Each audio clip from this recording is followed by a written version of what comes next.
Bonsoir à tous. Merci une nouvelle fois de venir aussi nombreux. On est vraiment ravis de voir que vous répondez à nouveau présents à ce rendez-vous dédié à la création. Alors ce soir, nous sommes ravis d'accueillir la maison Davidor, représentée par son fondateur et président David Gusky et par sa directrice des opérations Lucille Révert. Davidor ce soir se propose de partager avec nous la genèse de sa naissance, ses racines et sa vision de la création. Alors quelques mots sur la maison. Née en 2012, la maison Davidor est une maison récente.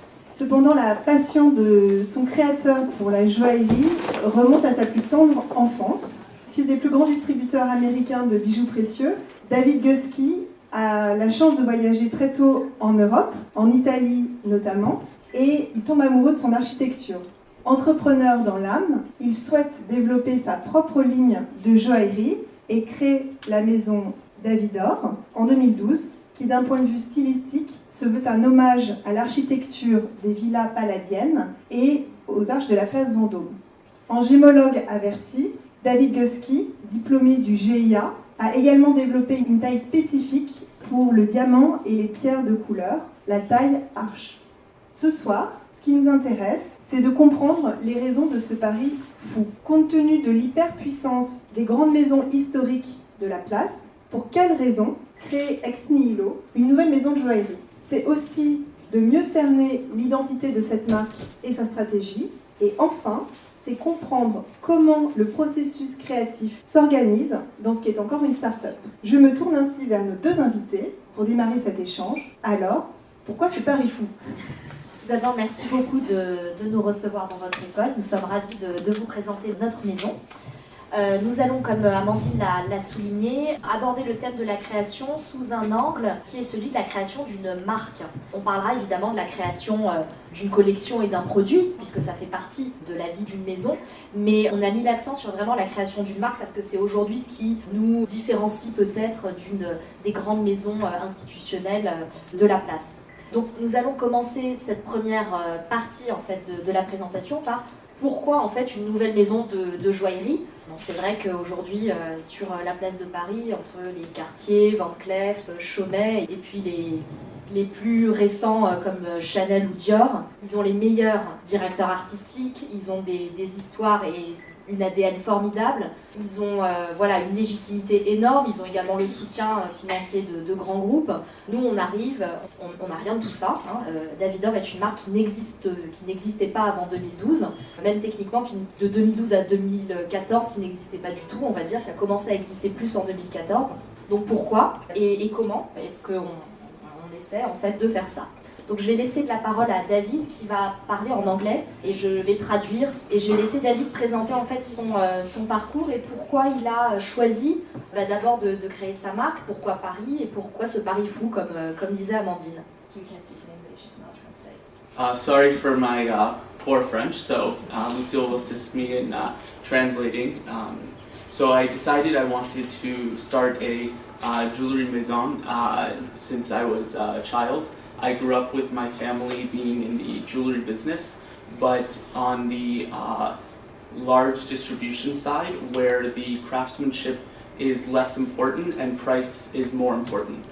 Donc David est américain, il est né à Miami. Ses parents, comme disait Amandine tout à l'heure, étaient déjà dans le métier de la joaillerie, mais sur un créneau un petit peu différent qui était celui de la production et de la distribution de pièces de bijouterie plus ciblées mass market, c'est-à-dire c'est l'équivalent aujourd'hui chez nous par exemple du manège à bijoux, sauf que côté États-Unis, c'est des distributeurs comme Walmart, Kmart avec des volumes de distribution qui sont énormes et un sujet qui est plus le prix du produit que vraiment la création ou le développement.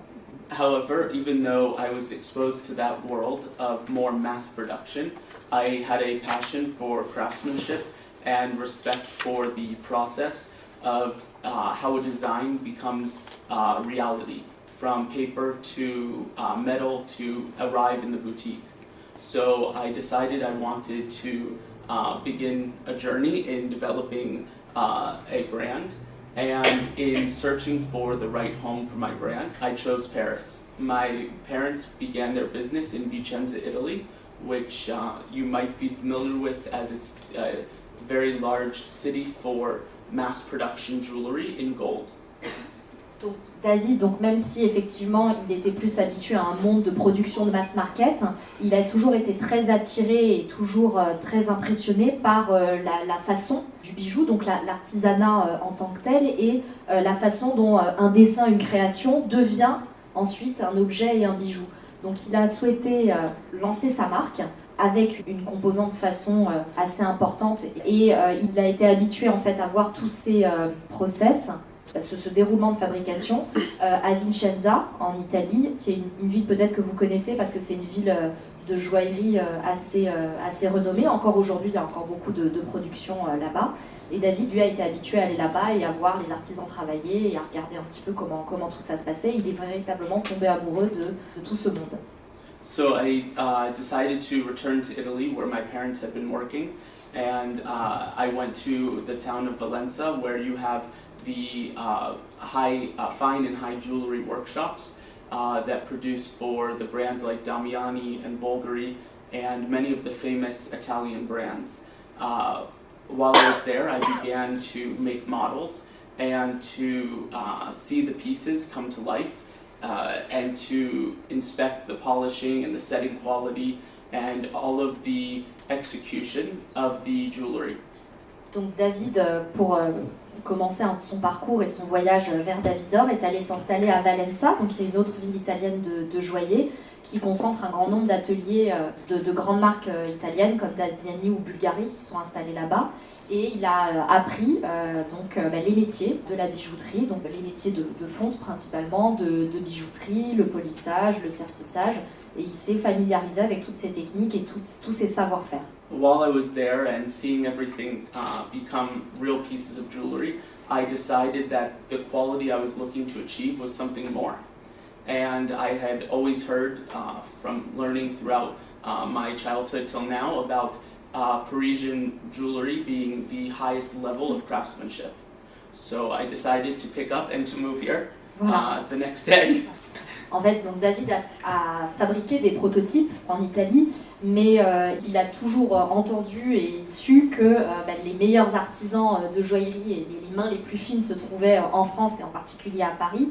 Donc il a appris ses prototypes, il est parti de Valenza et il est venu s'installer donc à Paris pour lancer sa marque prototype en main. When I arrived here, I saw that the jewelers and all of the craftsmen from the wax process to casting to polishing and setting along the way, that there was a great deal of respect for this work and that the execution of the work was yet another level that I had never seen before.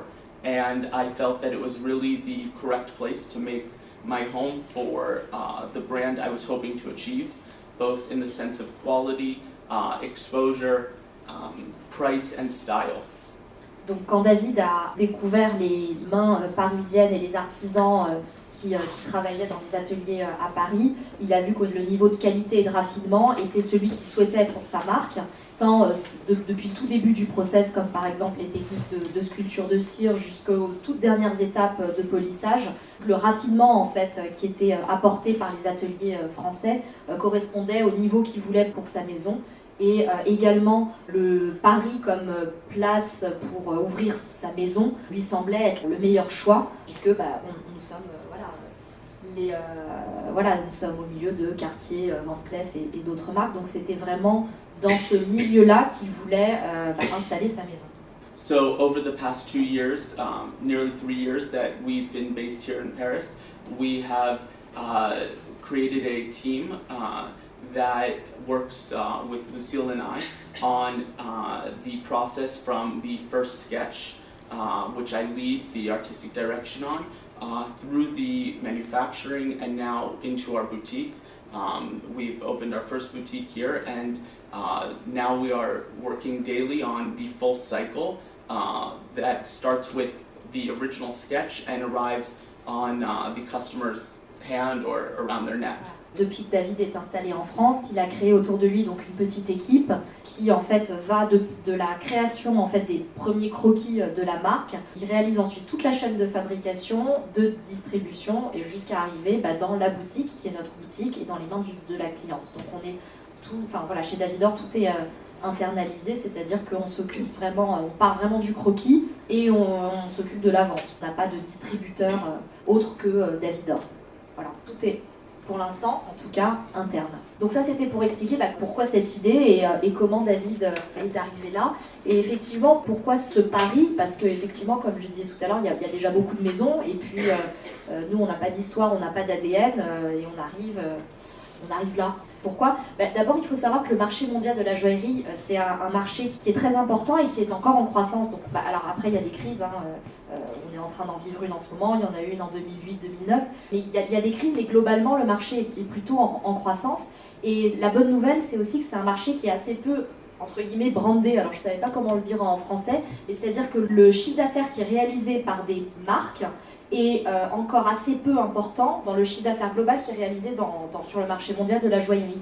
Donc ça veut dire que pour les marques, il y a encore du potentiel de prise de part de marché dans ce marché mondial, qui a en plus une tendance qui va de plus en plus vers les marques. C'est-à-dire qu'aujourd'hui, la joaillerie est de plus en plus évidemment un produit de luxe, et le luxe aujourd'hui est de plus en plus phagocyté par les marques. Parce qu'il y a un désir de reconnaissance sociale à travers le luxe, notamment sur les marchés émergents, qui est important. Donc cette tendance, elle fait que des nouvelles marques ont la place de s'installer. Alors après il faut y arriver, c'est très difficile, mais on n'est pas à contre-courant de l'évolution d'un marché.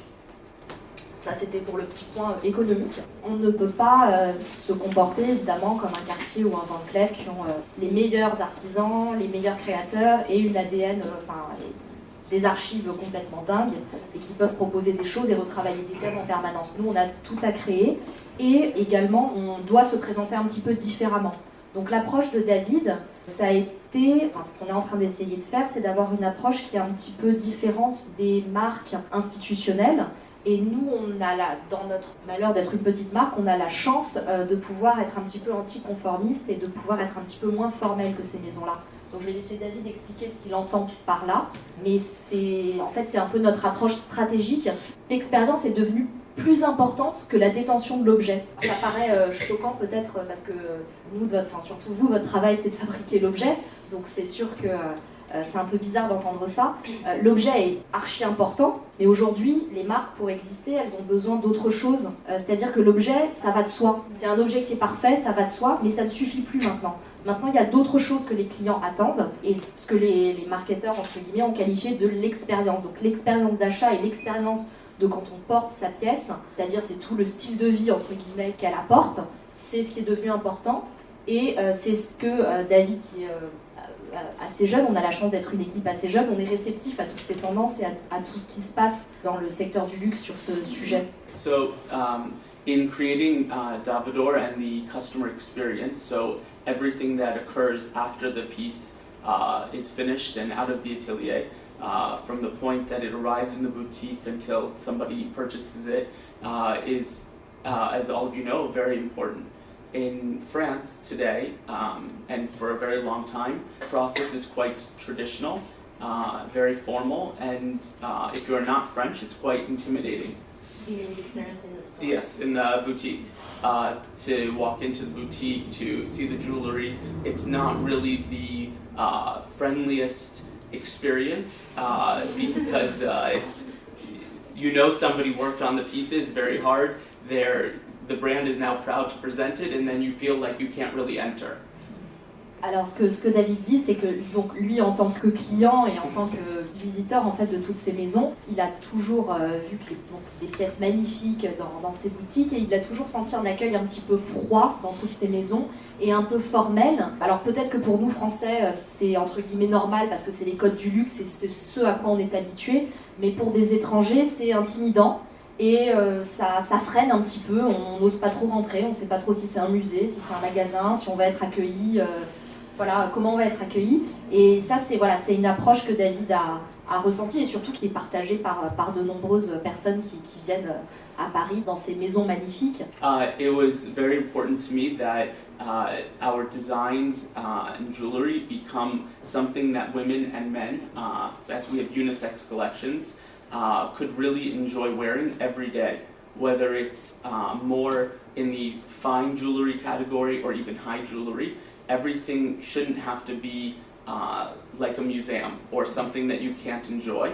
And it was very important to me that the ambiance that we create was very welcoming and where people really have the opportunity, the customer, to learn about the craftsmanship that goes into creating the piece and not regarding it only as an untouchable object. Donc ce que David souhaite en fait qu'on recrée chez Davidor, donc nos pièces s'adressent autant à des hommes qu'à des femmes, on a une approche assez libre en fait du porté et l'ambiance qu'on essaie donc de créer dans nos boutiques c'est quelque chose d'assez détendu et informel où les gens peuvent se sentir accueillis, ils savent qu'ils peuvent rester dans la boutique et se sentir bien, se sentir à l'aise et du coup prendre vraiment le temps de découvrir les pièces, de comprendre vraiment la façon qui est derrière et le travail d'artisanat qui est derrière, sans avoir l'impression qu'on leur met entre les mains une pièce de musée qu'ils ne vont pas oser toucher, sur laquelle ils n'auraient pas osé poser de questions, voire pas oser rentrer dans la boutique. Donc il y a vraiment voilà, une approche où on a envie de...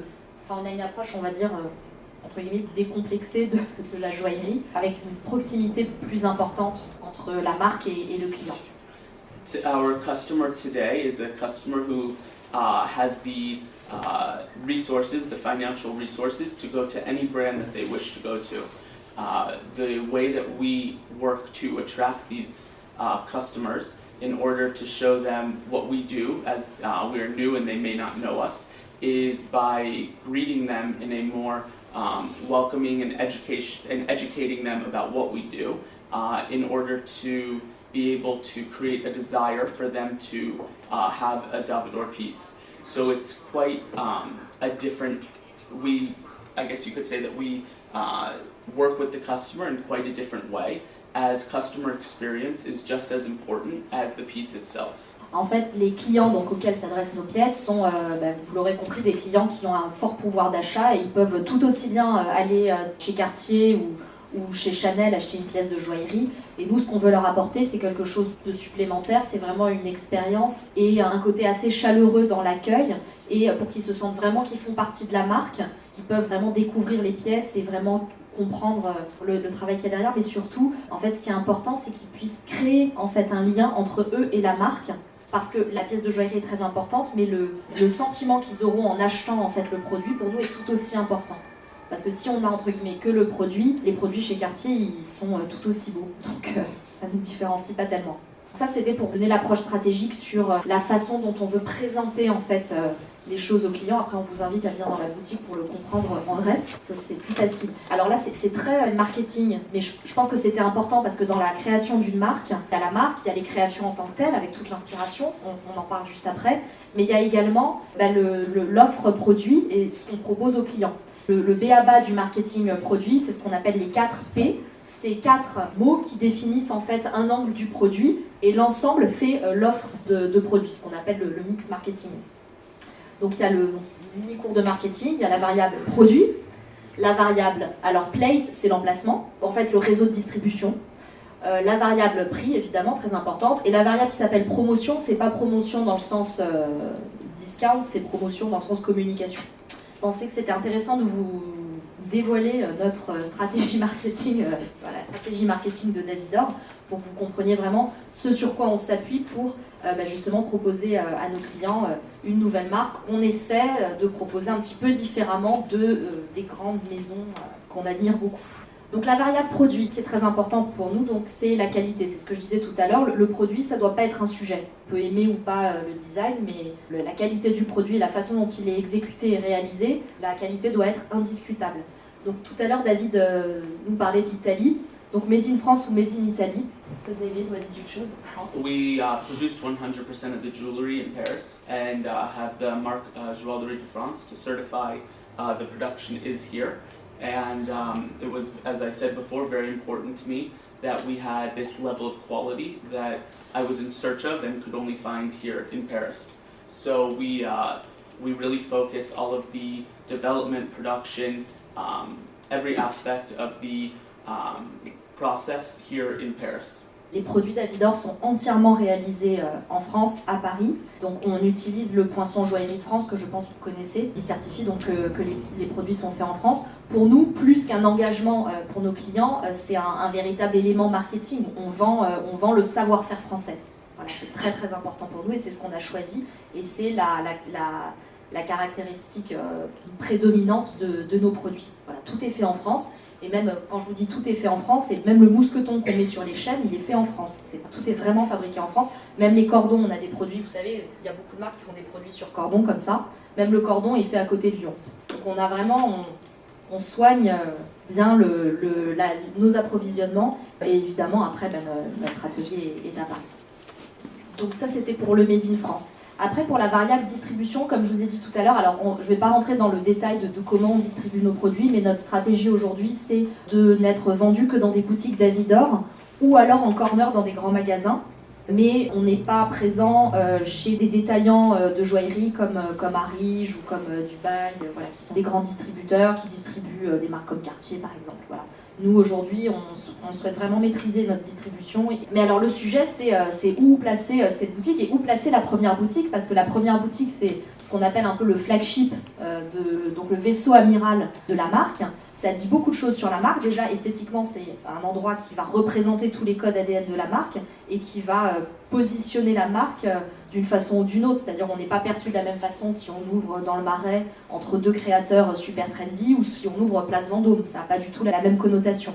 On a longtemps travaillé sur ce sujet et le choix c'était, est-ce qu'on ouvre Place Vendôme, ou en tout cas dans le quartier, parce que c'est le quartier des joailliers, ou est-ce qu'on ouvre ailleurs, et pourquoi pas Avenue Montaigne, qui est un quartier plutôt luxe. Je vais laisser David parler de ce choix. In deciding who our customer really is, I wanted to focus on a predominantly female customer who is a self-purchasing woman who has the ability to walk into the boutique herself or with friends and to make a decision to shop and to enjoy what she's purchasing.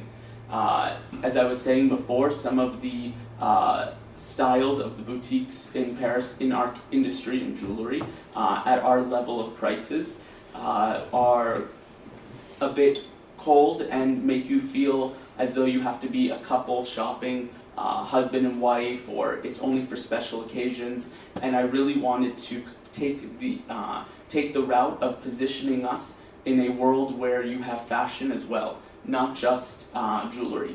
So by choosing Avenue Montaigne, we are in an area where it is a predominantly female customer who is whether she's from France or traveling from abroad, they are purchasing jewelry for themselves, no different than purchasing handbags or shoes. And it's more about being in the world of fashion, but with quality that is of the level of the fine and high jewelry that you have in Vendôme.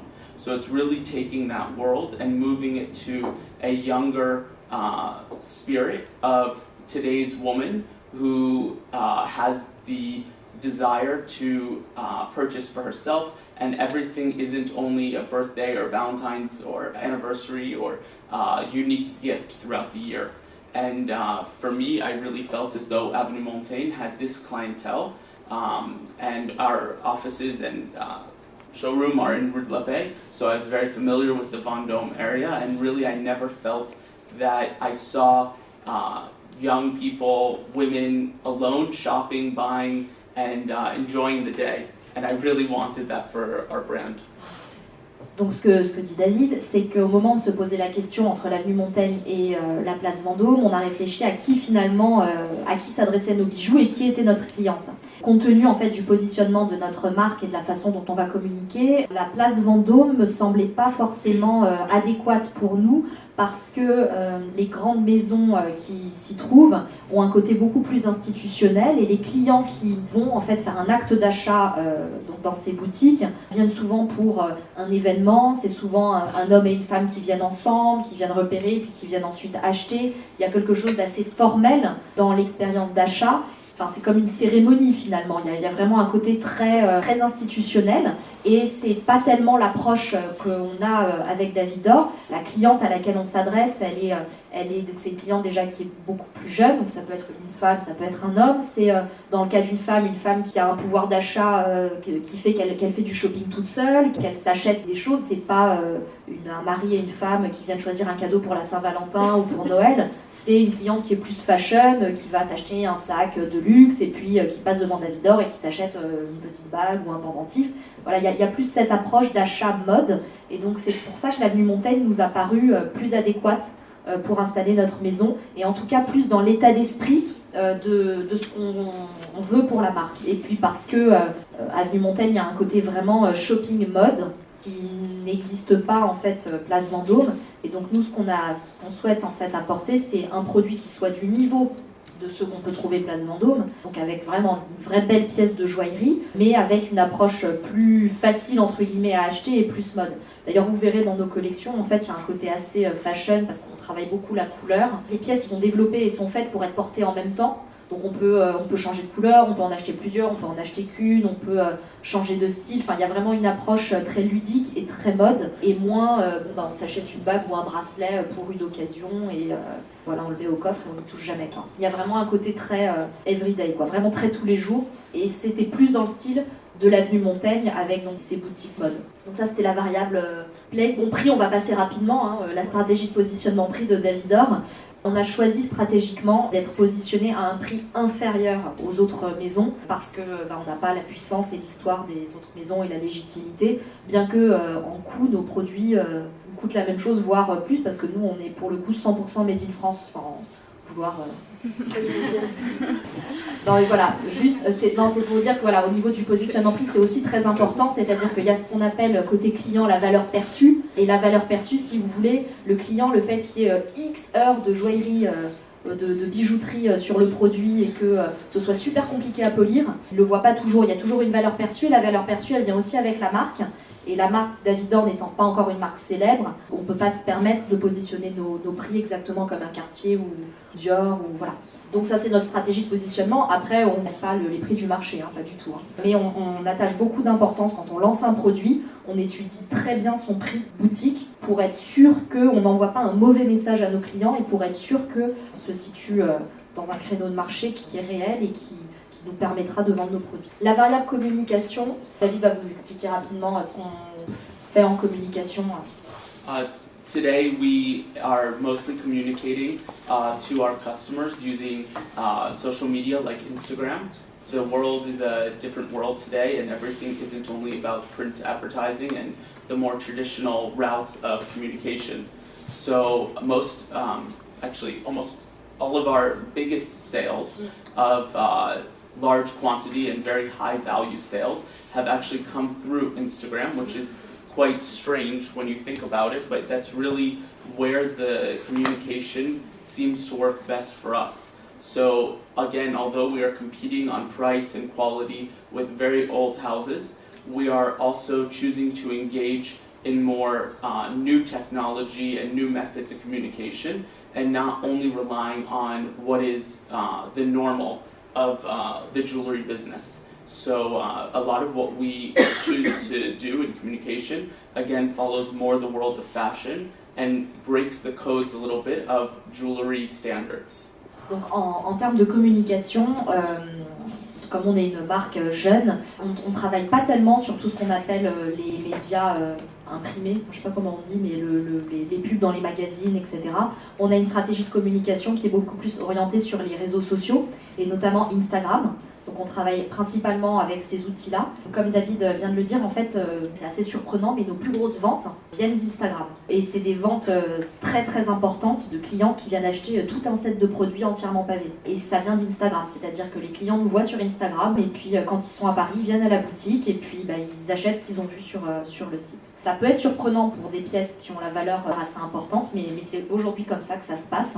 On axe vraiment beaucoup notre communication sur tout ce qui est réseaux sociaux, et c'est principalement là-dessus qu'on travaille. Bon, évidemment, on travaille aussi avec Facebook, bientôt Snapchat, même déjà Snapchat, et voilà, tous ces réseaux. Et finalement, ça peut paraître surprenant pour le métier qu'on fait, mais c'est très porteur, on a de très bons feedbacks. Beaucoup plus que la presse, beaucoup plus que des pubs dans la presse, parce qu'on a aussi fait des pubs dans la presse, mais ça ne nous a pas tellement réussi. Donc ça, c'est vraiment voilà, l'approche produit par les 4 angles de l'offre produit marketing. David va vous expliquer tout à l'heure comment il travaille sur la création chez Davidor. Toutes les pièces aujourd'hui sont imaginées par David, qui est donc le fondateur de la marque et qui est aussi le directeur artistique, c'est-à-dire que c'est lui qui imagine tous les thèmes et qui ensuite dessine les pièces. Donc il va vous expliquer comment ça fonctionne. Moi, je vais vous parler plus de la partie un petit peu moins sexy, mais très importante, qui est plutôt l'offre produit. C'est-à-dire que il y a évidemment la création en tant que telle, que David gère, mais après il y a une approche beaucoup plus marketing, qui est de savoir qu'est-ce qu'on propose aux clients et est-ce qu'on est bien dans les bons créneaux. Donc l'offre produit, c'est assez simple. Il faut imaginer en fait une pyramide, avec en haut de la pyramide les prix les plus élevés, en bas de la pyramide les prix les moins élevés. Et puis ensuite, vous imaginez des collections. Et puis des pendentifs, des bagues, des bracelets, etc. Et vous regardez que tous les créneaux, entre guillemets, sont entre guillemets occupés. C'est-à-dire que ce qu'il faut pouvoir faire, c'est qu'il faut qu'un client qui rentre, quelle que soit son envie, son besoin et son budget, il trouve quelque chose chez vous. Parce que sinon, on a tendance à créer que des pièces de haute joaillerie. Hein, parce que quand on est amoureux de la joaillerie et amoureux des bijoux, on s'envole, on choisit des pierres sublimes et on se retrouve qu'avec des pièces qui font plusieurs centaines de milliers d'euros. Et ça, c'est très très bien. Mais il faut que, entre guillemets, n'importe qui rentre dans la boutique et trouve quelque chose. C'est quelque chose, par exemple, les champions du monde à ça, c'est Cartier. Si vous allez chez Cartier et que vous voulez une panthère, vous avez la panthère, la toute petite panthère tout or jaune avec juste un petit peu de lac sur la truffe.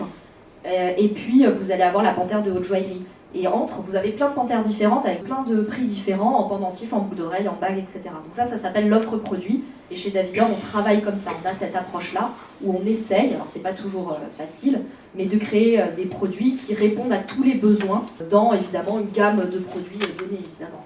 C'est des produits qui démarrent à peu près à 700-800 euros et qui après, pour les pièces de haute joaillerie, il n'y a pas vraiment de limite, mais ça peut se situer dans les alentours de plusieurs centaines de milliers d'euros. Voilà. Mais le cœur, on va dire qu'il va se situer entre 10 000 et 50 000 euros. Et donc là, il faut tout remplir et puis proposer des produits, des collections qui proposent des produits à 700 jusqu'à des produits à 50 000. Et c'est comme ça qu'on continue à travailler quand on lance une ligne. Mais ça, c'est la partie moins fun. La partie la plus jolie et agréable et intéressante, c'est la création et l'inspiration. Je vais laisser David vous expliquer en fait les thèmes sur lesquels il travaille et comment il imagine ces thèmes et après comment est-ce qu'on les traduit en bijoux. C'est-à-dire qu'on a une idée et puis à la fin il y a un produit dans la boutique, voilà, qu'est-ce qui se passe entre. So when we begin a new collection, it all originates with an inspirational theme that comes from one of my experiences or something I'm passionate about. The signature theme of Davidor is architecture, specifically, as we said in the beginning, from French and Italian architecture, which is really the heart of the brand. Donc David est directeur artistique de la maison et pour créer une collection, en fait, il part évidemment de son inspiration et des thèmes qui l'inspirent, de ce qu'il a ressenti. Et l'inspiration signature, on va dire, de la maison, c'est l'architecture et les monuments d'architecture qui inspirent David. Donc notre logo est une arche et c'est notre symbole. Et donc David va vous expliquer cette inspiration. So in deciding to begin my own jewelry brand, I needed to find what was going to be our main inspiration, what would make us unique, and what would allow us to create something that is different than what is currently offered in the market. But it also had to be something that was authentic to me and to the brand, and something that is real, not something that we just created in that moment. It had to have a real story. So in doing that, I was always in love with architecture and with the shape of the arch. I love the story of what you could, the story you can tell of what you see when you look through this arch.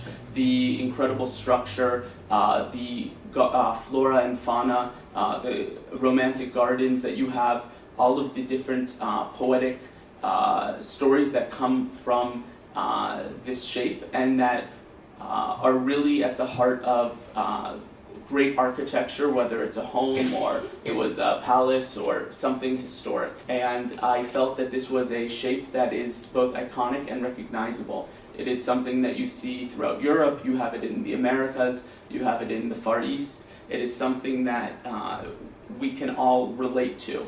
It's not something that is only recognizable by a small group of people. David, donc en créant sa marque, a cherché en fait un symbole, quelque chose qui l'inspire, et un symbole qui parle à tout le monde et qui soit assez universel. Et en fait, dans l'arche, donc qui est le symbole de la maison, il a vu quelque chose qui est relativement universel, parce que c'est un symbole qui se retrouve dans presque toutes les cultures. Tous les monuments d'architecture en possèdent à un moment ou à un autre. Et c'est quelque chose qui est reconnaissable par tout le monde et qui est très identifiable. Puis en plus de ça, il y a quelque chose de très romantique et de très poétique dans une arche, parce qu'il y a à la fois le côté fort, solide, puisque en général, ça a un sens au niveau de l'architecture, ça soutient le bâtiment, donc il y a quelque chose de très physique et de très fort, mais il y a aussi quelque chose d'assez romantique, puisque il y a toute une histoire de transparence, de ce qu'on voit de l'autre côté de l'arche, d'une porte qui s'ouvre vers autre chose, vers un autre monde, et toute cette poésie-là, David est vraiment tombé amoureux, lui ça l'inspirait beaucoup pour réfléchir à des collections de joaillerie avec ce thème, parce que ça ouvre vers plein d'autres thèmes, et plein d'autres choses. Ça ouvre vers, par exemple, les jardins, qui sont la deuxième source d'inspiration de la maison. Les jardins qu'on peut voir à travers les arches des monuments. Je ne sais pas si vous avez été en Italie, mais les monuments qui ont inspiré David en premier, c'est les villas d'un architecte du XVIe siècle qui s'appelle Andrea Palladio, qui est connu pour ces villas qu'on appelle donc les villas palladiennes. Et qui ont donc la spécificité donc de présenter des arches comme ça. Et donc vous avez des paysages magnifiques en Italie où vous voyez ces villas, donc c'est associé avec les jardins qu'il y a autour, avec la nature, avec les animaux, avec plein de choses. Et c'est vraiment la source d'inspiration première. Ça permet de digresser vers plein de choses magiques. So, in addition, even when we are creating pieces that are inspired by other themes other than pure architecture, we still are telling the story from a perspective that is still at the heart of the brand, which is the perspective of looking through this arch. It's very important that our stories are very coherent as we're a new brand and we build over the future to have something that really builds upon each other and is not completely random, that we go from one theme from black to white. We have to build step by step within these themes and to grow the collections and the creative process in order to become both more poetic and sophisticated each time that we are creating a new series. Donc ce que David dit, c'est que l'architecture, c'est vraiment le point de départ de la création, et quand on réfléchit à un nouveau thème, on le lie toujours au thème de l'architecture, et pour qu'il y ait une cohérence, et que comme on est une jeune marque, on est en train de construire notre ADN et de construire notre identité, on fait très attention à ce que les thèmes sur lesquels on travaille aient une cohérence en fait entre eux, et qu'on n'ait pas quelque chose qui arrive comme ça, comme un cheveu sur la soupe, qui n'a rien à voir avec le reste des collections qu'on a faites. Donc on fait très attention à ce que tout soit lié vraiment à l'architecture, et petit à petit qu'on puisse partir vers d'autres sujets d'inspiration tout en gardant cette attache et cette première influence. C'est très important parce qu'il ne faut pas que le client soit perdu, et il faut que nous on puisse s'installer dans la tête des gens comme une marque avec une identité forte, et donc il ne faut pas trop partir dans tous les sens. Donc on fait attention quand on lance un thème à ce que ce soit vraiment relié. Donc ça c'est pour l'approche créative. Après, comment ça se passe concrètement? So, the way that we work in creating a new collection is that we begin with first I choose a theme and then create the first sketch. From this sketch, we have designers who are more technical in their skills than myself, who work with me to develop the collection further. So if we begin with a flat design that is really more about a direction, a thematic direction, they then assist me in creating how do we apply this direction to a ring or to a pendant or to earrings. How do you bring this to life in 3D? How do you make it something that is tangible? So we begin with a traditional sketch. We then go to gouache, and then we go to wax and all of the stages after that. We begin with a prototype, and then we start over from the prototype and begin the process of modification and improvement, and trying to figure out how to produce the piece or the collection more efficiently, how to simplify the process of labor, and how to make the value of the piece really come to life. Concrètement, comment on fait? David donc a un thème d'inspiration qu'on valide. Il dessine une ébauche, une esquisse de quelque chose qui l'inspire, d'un bijou qui lui plaît, assez précisément. Il a une idée assez précise en général de ce qu'il veut, donc il fait vraiment un croquis.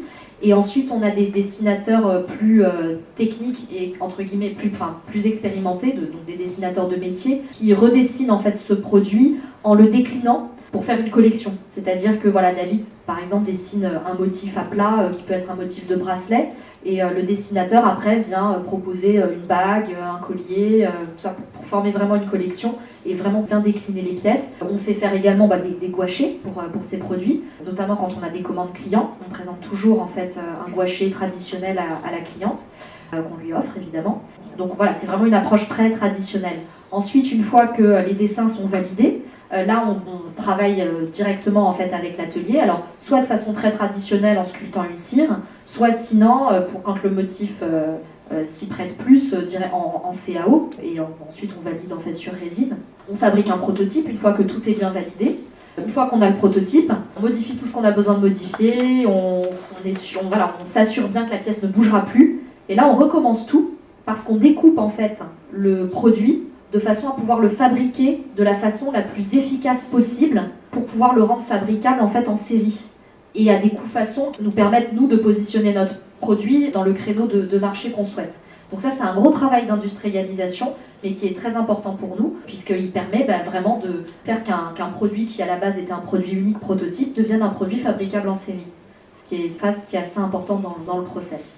Selon les produits, c'est des process qui peuvent durer quelques mois à 1 an, voire 2 ans, quand il y a des sujets vraiment très techniques en industrialisation. Vous voulez bien, on va passer à la partie questions-réponses. Donc je ne sais pas si vous avez une question à poser à Lucille ou David.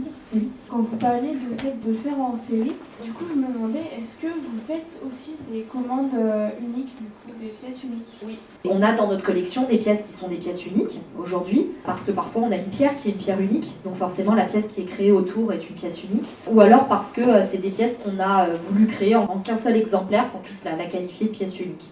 Après, on a d'autres façons de voir la pièce unique. On a la grande chance de commencer à avoir des clients qui ont déjà acheté des pièces Davidor et qui sont revenus nous voir pour nous dire voilà, je voudrais vous commander telle pièce. Donc là, par exemple, on a une commande de diadème en cours, qui sera une pièce unique parce que c'est pour une cliente qui nous a donné, donc qui a donné à David en fait son inspiration, qui a dit à David voilà, moi j'aime beaucoup telle pièce de votre collection, je voudrais un diadème qui s'inspire de ça. Donc David a réfléchi à des thèmes et là on est vraiment dans la phase créative en ce moment. On est en train de rechercher les thèmes pour lui proposer des dessins. Voilà, et donc ça, ce sera évidemment une pièce unique. Vous avez parlé d'une nouvelle taille de pierre. Ah oui, façon on a arche. parlé de Au tout début, du coup, je voulais en savoir un peu plus. Mais très très bonne question, parce qu'effectivement, c'est très important. Maybe you can talk. Je vais laisser David, parce que c'est. Alors, la taille H, c'est une création entièrement David, donc je vais lui laisser la présenter.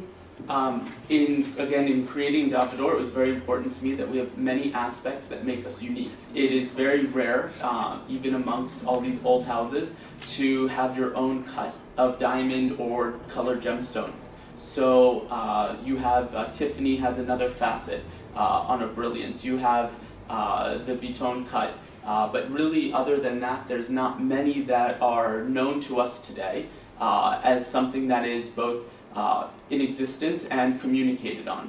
So I, again, went through the iconic theme of the brand, which is architecture, and decided that I wanted to develop an arch-cut diamond and gemstone, something that was really unique and opened the door to us, for us, to the world of bridal diamond jewelry, high jewelry, that allowed us to present diamond jewelry that is also different than what you find in the other brands, that has our own little touch of uniqueness. So for 2 years, we worked on perfecting the cut, and we today have a worldwide patent, both utility patent and design patent, protecting the arch in any stone, both as a flat stone and as a faceted stone, as a step cut and as a brilliant cut. So in a short time in the reality of life, we achieved quite a significant accomplishment of really having this unique cut. And it's something that we include in many of our collections today. Donc effectivement, quand David a lancé sa marque, il voulait vraiment la rendre unique et spéciale. Et donc il a travaillé sur une nouvelle taille de pierre, qui est une taille en forme d'arche, l'arche étant le symbole de la maison. Il y a assez peu de maisons aujourd'hui qui ont leur propre taille de pierre, donc Tiffany a une taille de pierre, Vuitton évidemment a sa propre taille également, mais c'est quand même assez rare dans le métier. Pour avoir une petite touche un peu spéciale et pouvoir se différencier en fait des autres maisons, David a souhaité développer sa taille de pierre, qui est aujourd'hui en fait, qui existe en diamant et en pierre de couleur, qui est une pierre fastée taillée en forme d'arche et qui est protégée par un brevet. Et ce qui a été protégé, on n'a pas protégé que cette taille-là, on a protégé en fait tout ce qui est une taille d'arche en pierre, que ce soit une pierre plate, que ce soit une pierre fastée, que ce soit un brillant, enfin voilà, toutes les formes d'arches ont été protégées aujourd'hui et nous on les utilise donc dans nos collections de plus en plus. Voilà. It was also, you can say, a way for us to expand the collections in a less pure way to play with the shape differently, like for flowers. Ça permet en fait également de créer des motifs en fait différents, c'est-à-dire qu'aujourd'hui on utilise beaucoup les arch-cuts pour créer des motifs floraux par exemple. Tout à l'heure il y avait une pièce des boucles d'oreilles en fait avec des fleurs, c'est des diamants arch-cut en fait qui sont mis en fleurs. Donc, vous voyez les motifs floraux en fait de cette collection qui s'appelle Floral, ce sont des arch-cuts. Voilà, c'est des pierres taillées en forme d'arche. L'arch-cut nous permet vraiment d'étendre les dessins. On l'a développé également en pierre de couleur, ça permet aussi de jouer avec la couleur. Il y a des arch-cuts couleurs qui peuvent aussi donner pas mal de fantaisie et pas mal de possibilités de création. Bonsoir. Et juridiquement, quel est votre statut d'entreprise? Avec quel statut vous êtes parti, s'il a été modifié entre-temps? Et à peu près à combien d'employés vous vous situez, tous les secteurs de production, création, vente compris? Ouais. Nous sommes une SAS, voilà, donc Société par Action Simplifiée. Davidor au départ, comme David est américain, Davidor c'est une société américaine. Donc c'est une LLC, c'est la version de la SAS mais aux États-Unis. Et pour développer son activité en France, c'était plus facile d'avoir une structure française. Donc nos avocats ont créé pour nous une SAS, voilà, qui n'a jamais changé. Donc elle est créée depuis 2012 et le statut n'a pas changé. Aujourd'hui, on a assez peu de salariés en interne. On travaille beaucoup sur contrat avec nos différents partenaires qui sont comme en fait s'ils faisaient partie de l'entreprise, mais pour des raisons administratives, en fait, en interne, on n'a pas beaucoup de salariés. Au total, on est 5 en comptant David. Voilà. Le reste, vous sous-traitez pour la production? Alors, c'est pas forcément sous-traité, mais c'est pas des effectifs qui appartiennent à la SAS, pour être tout à fait administrativement transparent. Voilà, donc les personnes qui sont dans l'entreprise, donc il y a une comptable indispensable, une personne qui s'occupe de tout ce qui est image de marque, donc qui s'occupe de l'image de la marque et puis concrètement qui nous fait plein de supports, de tout ce qui est esthétique, c'est elle qui gère notre compte Instagram, c'est elle qui m'a fait la présentation par exemple, voilà, qui gère tout ce qui est photo, visuel et qui est graphiste en fait de formation. Ensuite on a une vendeuse et une designer, donc 6, voilà, une dessinatrice. Et puis David et moi. Bonsoir. Bonsoir. Une petite question sur votre démarche dans le choix et sélection des pierres. Est-ce que, parce que on a vu des modèles exceptionnels avec des pierres de couleur, sinon on est plutôt sur du pavage diamant. Quelle est votre démarche dans le choix, dans la sélection? Quels sont vos critères, à la fois dans le diamant et dans les pierres de couleur? Alors, très bonne question, je vais laisser David répondre.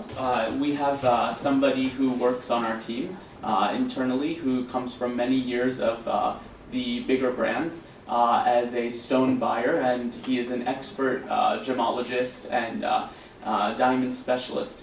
What we do when we have a first sketch is we determine either in advance of the sketch what stones we would like to use, or after we've created a sketch what stones could be best used. Then we begin the process where he sources the stones, and we determine the quality, obviously before, but of what is most important to us. Is it about the size? Is it about the price? Is it a specific color palette? And then we work from there. In all of our stones, we work in a very select quality. If we are in diamond, we only work in DEF G, but nothing below. And in color stones, we do not work with heated or oiled stones. So we are very strict in the quality that we are working with. And his job is strictly to source, quality control, and execute. On travaille avec une personne en fait qui est très expérimentée sur les pierres, qui est gémologue et qui est également négociant et qui achète les pierres pour nous. En fait, ce qu'on fait, c'est que quand on fait un nouveau dessin, on se met d'accord sur le type de pierre qu'on veut et sur la qualité, et lui, donc après, il va nous les sourcer. Et en termes de qualité, pour tout ce qui est diamant, donc pour tout ce qui est diamant, on travaille avec les couleurs D, E, F, éventuellement G pour certaines petites pierres de pavage, et VVS. Donc on ne descend jamais en dessous de ces qualités-là. Et pour tout ce qui est pierres de couleur, évidemment, on travaille qu'avec les meilleures qualités, pas de pierres chauffées, voilà. Et donc c'est dans le cahier des charges de sourcing. Une question très importante parce qu'effectivement, on va pouvoir proposer à nos clients un niveau de qualité qui est équivalent à ce qu'ils peuvent trouver dans les autres grandes maisons de joaillerie. Moi, j'avais peut-être une dernière question concernant la laque. Parce que c'est un peu une des signatures de Davidor, c'est un savoir-faire qui n'est pas forcément très répandu, enfin qu'il a été à un moment pour une maison, mais à un moment précis. Pourquoi la laque? Qu'est-ce que ça représente pour vous? Qu'est-ce que vous aimez dans la laque? Okay, so I'm originally from Miami, which is a very colorful and vibrant place, and I wanted to bring color into fine and high jewelry that wasn't only precious stones. I wanted to be able to have a little bit more fun and to bring a little bit more fashion into the more traditional designs. So I found lac as the best option, as it's a beautiful know-how and it's really an artistic process that met the level of quality and style that I wanted to achieve. I also like that we have the ability to start with nothing, literally start from scratch, and to create our own colors. In each lacquer color that we use, we've created it ourselves. None of them are standard colors. So we really work on the color palette and on the hues that we wish to achieve and to be able, that match the story that we're telling.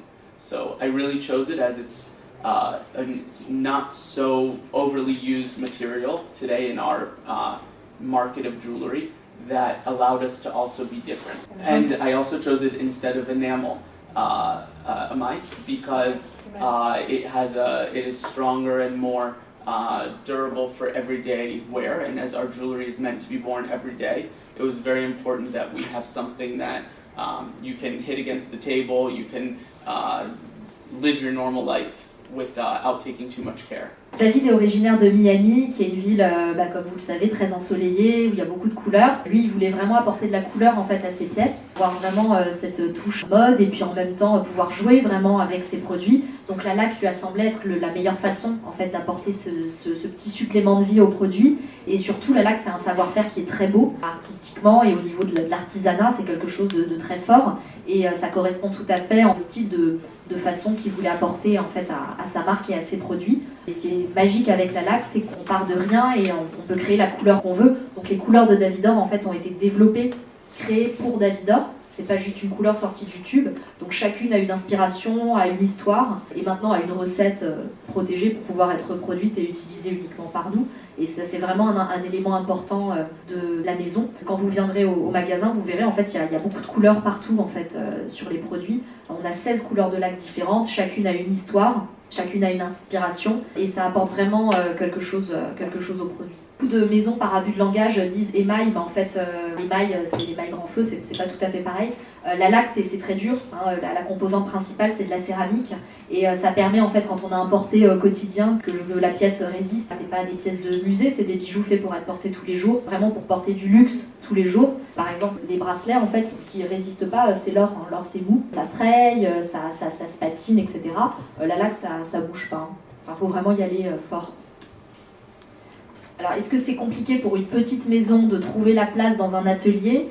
Oui. Non, en fait, les ateliers qui maîtrisent le savoir-faire de la laque à Paris, il n'y en a pas beaucoup. Mais nous, on en a un très bien.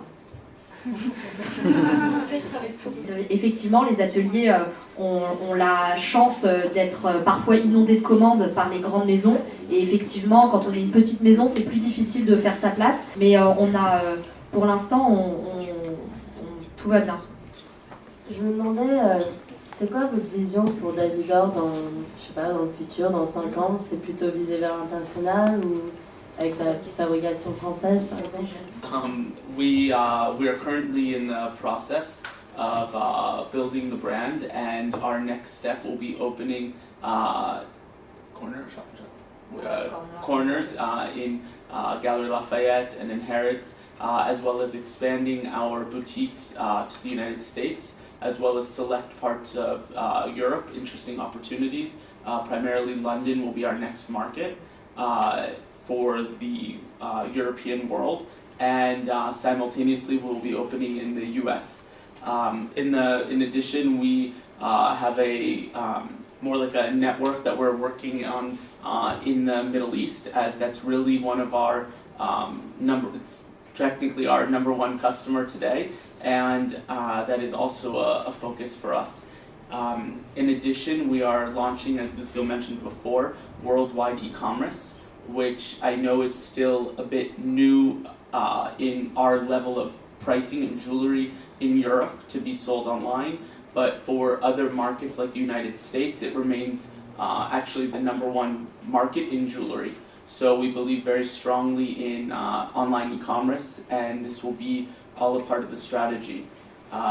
Really, the idea is to keep the brand somewhat exclusive in its offering and not to be sold at every jewelry store in every town all over the world.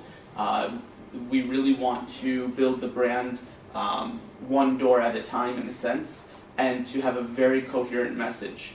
And you're all invited to come to the boutique anytime you want, and you will see we have a very specific style, and the DNA is very much present. And it's very important to me, as we're new, that we really stay focused, and over the next 5 years, as an example, open a new store each year or 2 stores each year that are very well thought out and in the right places. So really, that's the plan. La stratégie de développement, donc on est depuis 2 ans maintenant, on est vraiment centralisé sur le développement de la marque et de notre première boutique qui va ouvrir à Paris. Mais on est en train d'ouvrir en fait des corners dans les grands magasins. Donc on est en discussion avec les Galeries Lafayette ou Harrods par exemple, pour avoir des, vous voyez un peu comment c'est des sortes de petits shop-in-shop dans les grands magasins, donc ils sont vraiment brandés avec la marque. Ensuite, on regarde effectivement les autres marchés. Évidemment, donc les États-Unis, David étant originaire de Miami, c'est assez naturel pour nous de nous diriger vers les US, mais également en Europe, notre deuxième localisation, je ne sais pas comment on dit, enfin voilà, notre deuxième grande boutique sera probablement à Londres, notamment parce que nos clients principaux, qui sont des clients du Moyen-Orient, sont très présents sur ce marché. Et en parallèle, effectivement, on est en train de travailler sur un réseau de développement avec le Moyen-Orient directement, donc avec Bahreïn, le Qatar et l'Arabie Saoudite. Voilà pour le côté. Donc effectivement, oui, on va vers le côté international et on a une stratégie de développement à l'international qui effectivement va prendre vie dans les 2 à 5 ans. Le deuxième sujet de développement de Davidor, qui est également stratégique pour nous, c'est de pouvoir étendre la marque vers d'autres catégories de produits, parce que l'idée de David, c'est vraiment de créer une marque qui parte de la joaillerie, mais qui aille après vers tout un univers en fait de marques qui se cantonne pas qu'à la joaillerie. Par exemple, on a commencé à travailler sur nos premières senteurs maison, enfin tout ce qui est parfum de maison, etc. Donc par exemple, on a développé une bougie qui est déjà prête, qui est vendue en boutique. Donc on va s'orienter vers un secteur vraiment pour tout ce qui est objet de luxe pour la maison. Donc la prochaine étape, ce sera peut-être la vaisselle, les couverts, la cristallerie, voilà, les parfums, mais toujours avec le même nom de marque, vendu dans les mêmes boutiques. Vous parliez des grandes maisons qui étaient soutenues aussi financièrement par des grands groupes. Est-ce que vous avez, vous êtes soutenu par diverses structures, si c'est pas indiscret? Davidor n'appartient pas à un grand groupe, c'est une entreprise 100% indépendante et qui est financée par un groupe américain qui appartient à la famille de David. Donc on est 100% autofinancé. Quel est-il? Davidor LLC. D'accord. Qui appartient encore à un groupe, mais qui est un groupe familial, qui n'est pas un groupe de luxe connu ou une activité connue. Je vous propose qu'on s'arrête là pour ce soir. En tout cas, merci beaucoup pour vos questions. Un grand merci à nos invités.